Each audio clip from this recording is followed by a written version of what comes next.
dari sisi keamanan digital, kalau menurut saya itu sudah pasti internet ini sudah memiliki ada masalah digital dengan keamanan data kita, privasi kita seperti itu ya. Misal adanya berita-berita hoax di luar sana atau cyberbullying yang kemudian itu akan menjadi asumsi negatif padahal belum tentu itu benar gitu kan Kak. Apalagi dengan berkembangnya AI yang bisa dapat mengubah.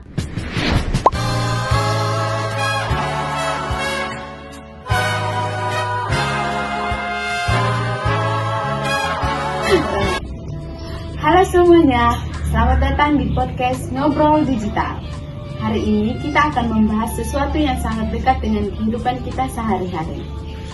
Di zaman sekarang, hampir semua aktivitas kita berhubungan erat dengan internet. Mulai dari belajar, bekerja, belanja, hiburan, maupun relasi sosial. Namun, dari semua aktivitas itu, ada timbul pertanyaan, apakah adanya internet benar-benar memberikan manfaat bagi kehidupan kita sehari-hari atau malah memberikan tantangan yang sebaliknya? Nah, untuk hal itu, di sini sudah ada hadir Kak Nikita dan Kak Afila yang akan membagikan perspektif mereka terhadap internet. Halo. Halo Kak. Oke, kita mulai dari pertanyaan dasar dulu. Menurut Kak Afila, seberapa besar sih pengaruh internet di kehidupan kita saat ini? Oke, kalau menurut saya pengaruhnya itu sangat besar, apalagi bahkan di kehidupan kita ini kebutuhan internet itu kayak kebutuhan primer ya. Apalagi kalau dulu kan internet kita mencari informasi itu kayak melalui baca buku, terus baca koran. Kalau sekarang ya bisa searching melalui Google, aplikasi-aplikasi lain. Jadi bahkan sebagai pelajaran juga apa yang kita mencari informasi itu bisa sangat mudah sekali. Oke, benar sekali. Kalau menurut Kak Nikita nih dari sisi sosial dan ekonominya gimana nih perkembangan internet sejauh ini? Perkembangan internet menurut saya sih justru sangat berpengaruh besar ya Kak ya, soalnya untuk dari sisi sosial kan kita juga memiliki relasi yang lebih luas, terutama mungkin kalau kita punya keluarga jauh, kita bisa dengan mudah untuk berkomunikasi dengan mereka. Kemudian kita bisa juga menerima berita informasi dari luar yang sangat cepat masuk ke beranda kita pastinya ya. Kalau untuk dari sisi ekonominya sudah pasti sekarang sedang berkembangnya belanja-belanja online, shopping gitu kan. Jadi kita juga dengan sangat mudah mulai bisa dari rumah, kita bisa pesan apa yang kita mau gitu sih. Oke, betul sekali ya. Oke, Kak. berarti internet itu hampir menguasai seluruh aspek kehidupan kita ya. Iya, betul sekali. Oke, tapi di sisi lain setiap kemajuan itu kan pasti ada sisi lainnya. Menurut kakak berdua nih, apa tantangan terbesar dari penggunaan internet ini? Kalau menurut saya tantangan paling besarnya itu mungkin salah satunya kecanduan ya dalam menggunakan media sosial ini. Jadi kita tidak sadar scroll berjam-jam menghabiskan waktu di media sosial itu dan berpengaruh untuk aktivitas kita sehari-hari. Betul sekali. Oke, menarik. Kalau dari sisi kesehatan mentalnya itu seperti apa?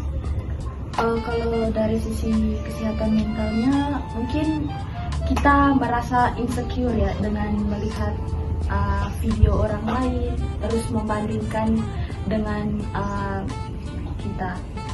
Betul sekali.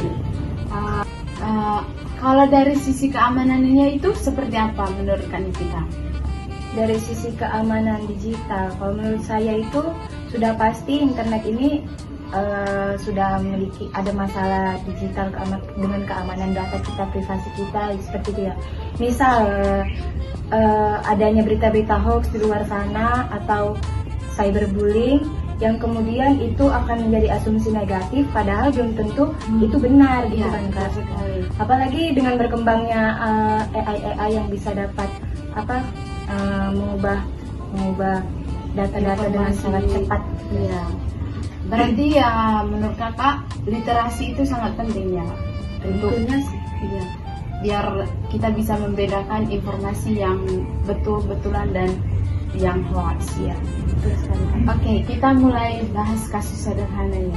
Misalnya ada seorang mahasiswa yang menggunakan internet lebih dari 6 jam setiap harinya, sampai tugas kuliahnya terbengkalai. Menurut kakak berdua ini apa yang harus dilakukan agar kejadian itu tidak terjadi? Pertama, kita harus sadar dulu bahwa kita itu sudah berlebihan menggunakan media sosial. Mungkin caranya itu dengan membatasi ya Iya, betul. penggunaan media sosial.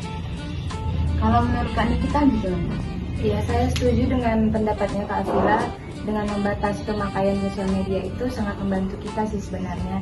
Juga kita harus ingat dulu apa prioritas pertama kita gitu. Jadi hal yang nggak penting itu kita bisa alihkan dulu ya Kak.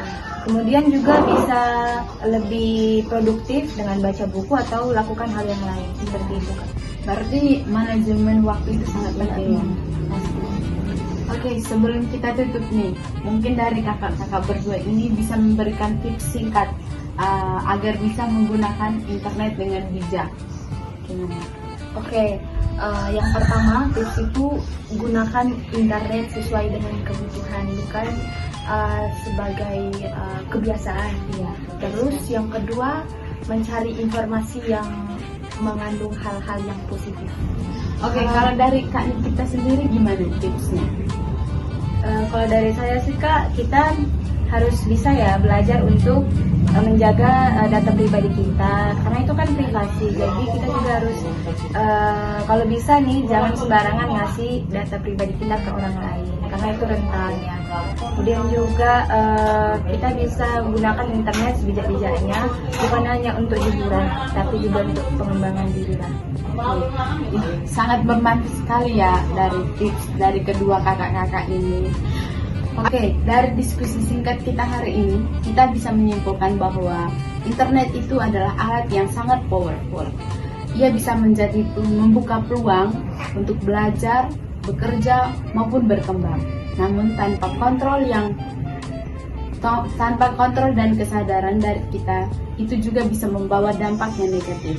Semua kembali kepada diri kita sendiri, bagaimana cara yang bijak untuk menggunakannya. Terima kasih untuk Kak Afila dan Kak Nikita untuk diskusi hari ini, dan untuk semua teman-teman yang mendengarkan, semoga setelah menonton ini bisa lebih bijak lagi menggunakan internet. Sampai jumpa di episode selanjutnya.